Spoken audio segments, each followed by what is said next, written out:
Good morning everyone. Shrimati Mohardevi Tapadia girls college Jaswantgarh के इस YouTube channel में आप सभी का बहुत बहुत स्वागत है।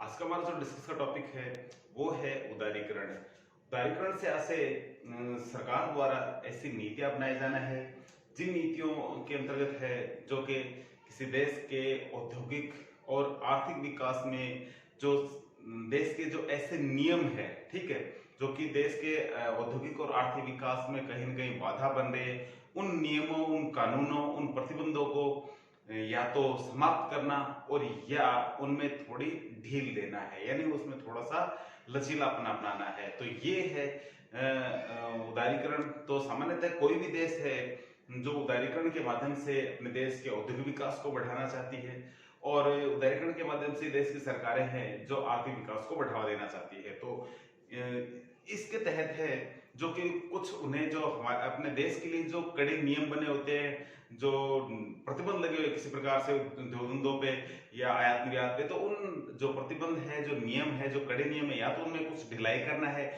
या उनमें कुछ बदलाव करना है या उनको समाप्त करना है। तो ऐसी जो नीतियां बनाई जाती है उनको हम उदारीकरण के नाम से जानते हैं।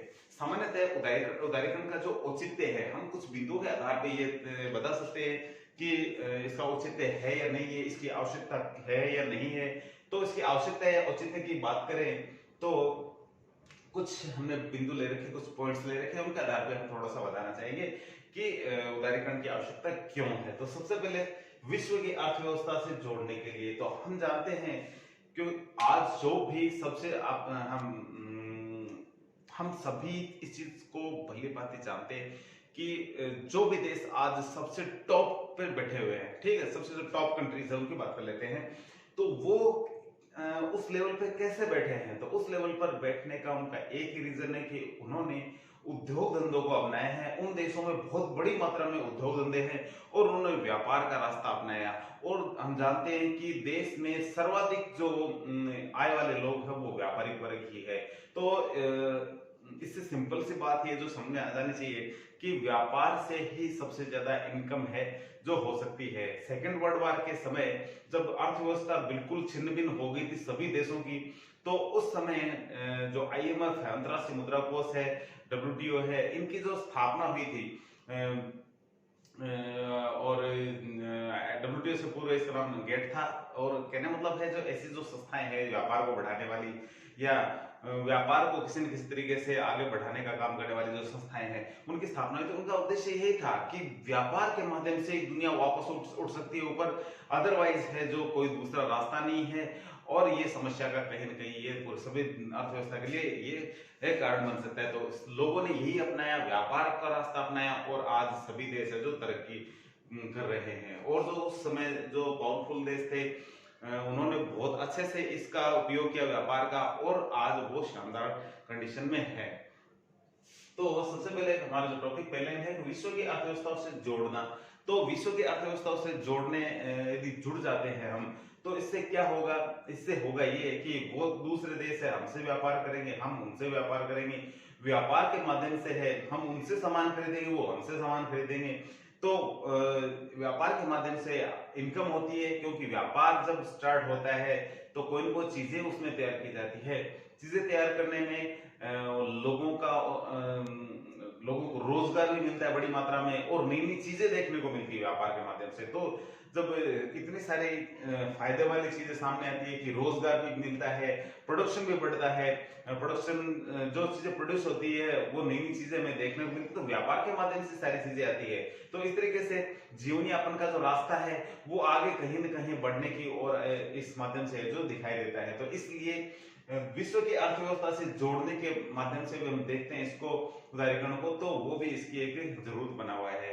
इससे हम पूरी दुनिया से जुड़ जाएंगे और व्यापार है जो हम व्यापार के माध्यम से जो हमारी अर्थव्यवस्था का विकास करेंगे, जबकि और है जो वो भी जो दूसरे देश है वो भी अपनी अर्थव्यवस्था का विकास करेंगे। तीव्र आर्थिक विकास, तो हम चाहते हैं कि कोई भी देश है, कोई भी देश की बात करें तो यदि विकसित देशों की बात करें तो वो अपने विकास के स्तर को बनाए रखने के लिए जो है व्यापार करने का प्रयास करते हैं।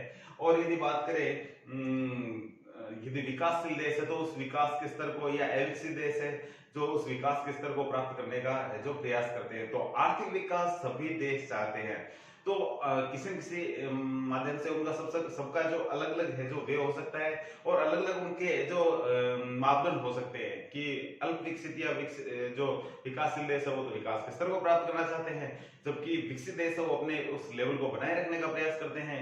तो ऑल ओवर तीव्र आर्थिक विकास तो सभी का ही मोटिव होता है, सभी का जो उद्देश्य होता है। तो तीव्र आर्थिक विकास सभी देश करना चाहते हैं, जिससे कि वो बहुत सारी जो अर्थव्यवस्था में जो समस्याएं आ रही है उनसे मुक्ति ले सके।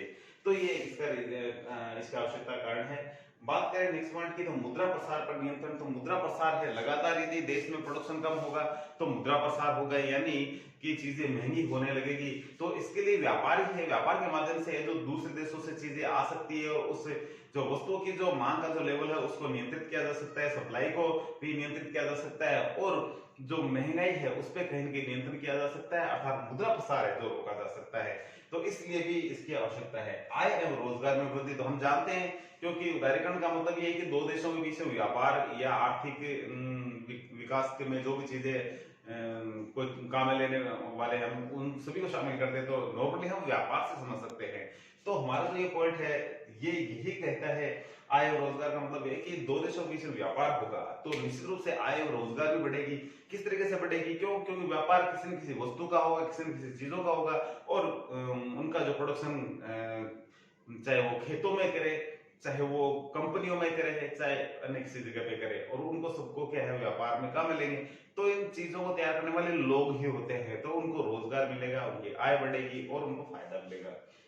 संसाधनों का पूर्ण उपयोग, तो प्रत्येक देश के पास कुछ न कुछ प्राकृतिक संसाधन होते हैं, और जितने भी उद्योग धंधे चलते हैं वो सारे प्राकृतिक संसाधनों पे ही चलते हैं। तो इस कंडीशन में जो प्राकृतिक संसाधन मतलब यहाँ प्राकृतिक संसाधन ले रहे हैं हम, तो प्राकृतिक संसाधन है उनका उपयोग अच्छे से होगा तो बड़ी मात्रा में उद्योग धंधे चलेंगे, और उद्योग धंधे चलेंगे तो लोगों को रोजगार मिलेगा, पैसा आएगा, तरक्की होगी, और व्यापार का जो मार्ग है जो सुगम होगा। तो उदारीकरण का मतलब एक ये भी है उनका फायदा कि हमारे देश में जो प्राकृतिक संसाधन है, या किसी भी देश के पास जो प्राकृतिक संसाधन है वो सभी उनका यूज करना चाहते हैं। क्यों? जमीन में पड़ी हुई चीजें या जो चीजें नहीं तैयार हो रही है तो उनको काम में तो लेना पड़ेगा, और काम में लेोगे तो कोई न कोई उसमें और अच्छी चीजें भी निकल के आती है।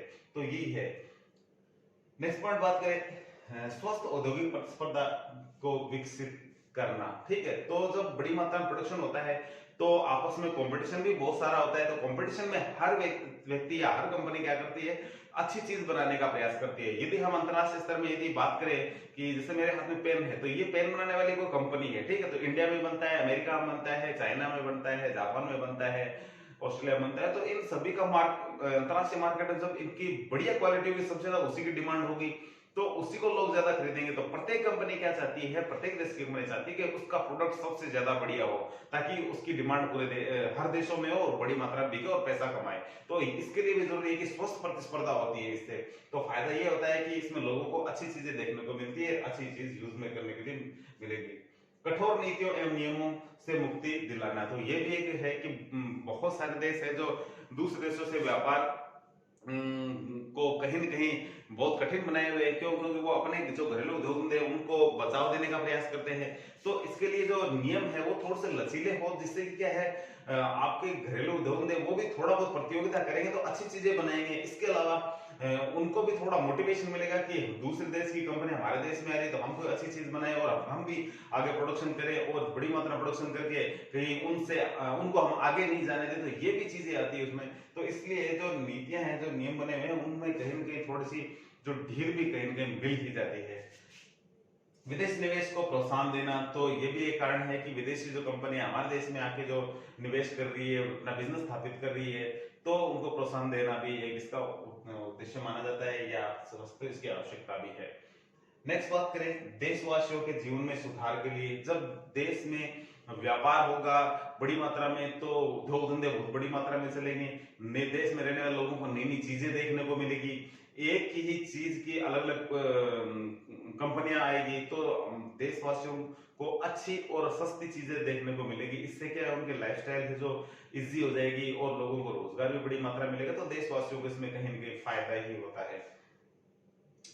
कुशल एवं गतिशील औद्योगिक क्षेत्र के लिए, यदि आपको अपने औद्योगिक क्षेत्र को कुशल बनाना है, उसको तरक्की वाले रास्ते पे लेके जाना है, तो आपको उदारीकरण है, इसमें कहीं न कहीं थोड़ा सा लचीलापन लाना पड़ेगा, उदारीकरण को अपनाना पड़ेगा। इसी के माध्यम से है जो कि हम औद्योगिक क्षेत्र को शानदार बना सकते हैं। तो आज के जो हमारे इस टॉपिक में हमने उदारीकरण पे जो डिस्कस किया है, मेरे ख्याल से आपको समझ में आया होगा। तो मिलते हैं नेक्स्ट वीडियो में, तब तक के लिए धन्यवाद। अपने वीडियो को लाइक कीजिए, शेयर कीजिए, यदि चैनल को सब्सक्राइब नहीं किया है तो वो भी जरूर कीजिए।